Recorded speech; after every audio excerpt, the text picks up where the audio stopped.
வரும் சட்டமன்ற தேர்தலில் பாஜக தமிழ்நாட்டில் போட்டியிட விரும்பும் தொகுதிகள் எவை என்ற பட்டியலை பாஜக தேசிய தலைவர் ஜே பி நட்டாவிடம் மாநில தலைவர் நயினார் நாகேந்திரன் வழங்குகிறார். 2 நாள் பயணமாக டெல்லி சென்றுள்ள நயினார் நாகேந்திரன் இன்று இரவு 7 மணிக்கு ஜே பி நட்டாவை சந்திக்க உள்ளார்.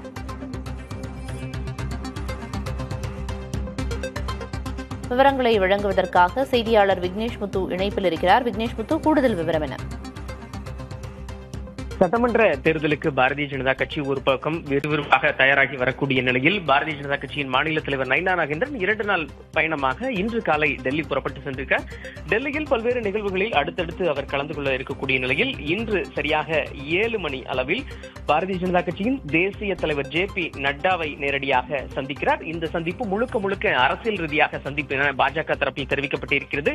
ஏனென்றால் சட்டமன்ற தேர்தலுக்கு பாஜக விறுவிறுப்பாக தயாராகி இருக்கக்கூடிய நிலையில் சென்னை மற்றும் தமிழகம் முழுவதும் இருக்கக்கூடிய கிட்டத்தட்ட 50க்கும் மேற்பட்ட தொகுதிகளில் பாஜக எந்தெந்த இடங்களில், அதாவது 243 தொகுதிகளில் பாரதிய ஜனதா கட்சி வலுவாக இருக்கக்கூடிய தொகுதிகளின் விவரங்கள் அடங்கிய பட்டியலை ஜே பி நட்டாவிடம் சமர்ப்பித்து இந்த தொகுதிகள் நமக்கு வெற்றி வாய்ப்பாக இருக்கிறது, கூட்டணியிடம் நீங்கள் தேசிய தலைமை பேசும் பொழுது இந்தந்த தொகுதிகளை கேட்டும் பொழுது நமக்கு அது சாதகமாக அமையும் என்ற ஒரு தகவலை தெரிவிக்கிறார். அதே நேரத்தில் எடப்பாடி பழனிசாமியை நயினார் நாகேந்திரன் பாரதிய ஜனதா கட்சியின் மாநில துணைத் தலைவர்கள் சக்கரவர்த்தி மற்றும் ஜெயபிரகாஷ் ஆகியோர் சந்தித்து விறுவிறுப்பாக பேசியிருக்கக்கூடிய நிலையில் அந்த சந்திப்பில் நடைபெற்ற முக்கியத்துவம் வாய்ந்த விஷயங்கள் குறித்தும் பேசப்படுகிறது. மிக முக்கியமாக ஓபிஎஸ் மற்றும் டிடிவி தினகரனை எடப்பாடி பழனிசாமி இந்த கூட்டணியில் சேர்க்க சம்மதிக்கவில்லை என்ற ஒரு தரப்பு தகவலை நயினார் நாகேந்திரன் தேசிய தலைமையிடம் வழங்கியிருக்கிறார்.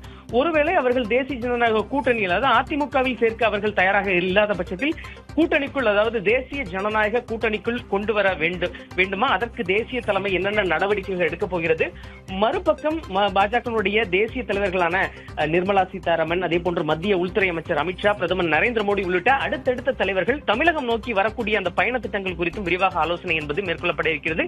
மிக முக்கியமாக இந்த டெல்லி பயணத்திற்கு பிறகு அடுத்த கட்ட நகர்வு, அதாவது பாஜக சார்பில் அந்த விருப்ப மனு தமிழகத்தில் அந்த தேர்வு செய்வதற்கான பணி என்பது தொடங்கும் என தெரிவிக்கப்படுகிறது. உள்துறை அமைச்சருடைய பயணம் தமிழக வருகை என்பது இருக்கிறது.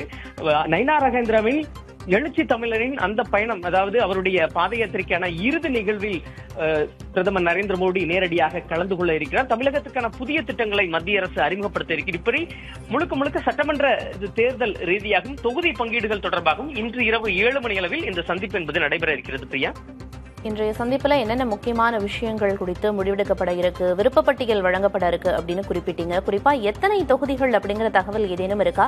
இந்த குறிப்பிட்ட சில தொகுதிகளை முனைப்புடன் கேட்டு பெறும் முயற்சியில இருக்காங்களா? அது குறித்த விவரம் ஏதேனும் வெளியாகி இருக்கா விக்னேஷ் முத்து?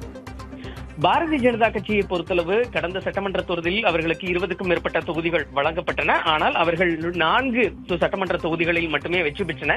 இம்முறை பொறுத்தவரையில் பாஜகவை பொறுத்தளவு 50க்கும் மேற்பட்ட தொகுதிகள், கிட்டத்தட்ட 50 முதல் 54 சட்டமன்ற தொகுதிகள் அவர்களுடைய விருப்ப தொகுதியாக இருக்கிறது. அதில் அவர்களுக்கு 30க்கும் மேற்பட்ட தொகுதிகள் அதிமுகவில் இருந்து வழங்கினால் போதும் என நினைக்கிறது. அதன் அடிப்படையில் சென்னையை பொறுத்தளவு கிட்டத்தட்ட வேளச்சேரி, துறைமுகம் உள்ளிட்ட இடங்களில் பாஜகனுடைய தலைவர்கள், அதாவது இளைஞரணி தலைவர் வேளச்சேரியை பொறுத்தளவு இளைஞரணி தலைவர் சூர்யா அவர்கள் சட்டமன்ற தேர்தல் பணியை தொடங்கியிருக்கார். துறைமுகத்தில் ஏற்கனவே மாநில செயலாளர் வினோஜ் பி செல்வம், இப்படி ஒவ்வொருவரும் தங்களுக்கு விருப்பமான இடங்களை தற்பொழுதே தேர்வு செய்து அவர்கள் அந்த தேர்தல் பணியை ஆற்றி வரக்கூடிய நிலையில் அதுபோன்று கிட்டத்தட்ட ஒரு 50க்கும் மேற்பட்ட தொகுதிகள் அடங்கிய பட்டியலை தான் நயினார் நாகேந்திரன் தேசிய தலைவர் ஜே பி நட்டாவிடம் சமர்ப்பித்து இந்த தொகுதிகளில் நாம் போட்டியிட்டால் வெற்றி வாய்ப்பு அதிகமாக இருக்கிறது. ஏனென்றால் பாஜக அதிமுக இந்த கூட்டணி இணையும் பொழுது இந்த கூட்டணி வலுவாக இருக்கும், இதனால் நமக்கான வாக்கு என்பது அதிகமாக கிடைக்கும், திமுகவிடம் எப்படி நம்ம வியூகங்களை வகுப்பது உள்ளிட்ட விஷயங்கள் குறித்தும் இன்றைய சந்திப்பின் பொழுது பேசப்பட இருக்கிறது. பிரியதர்ஷினி, விரிவான தகவல்களை வழங்கியதற்கு நன்றி விக்னேஷ் முத்து.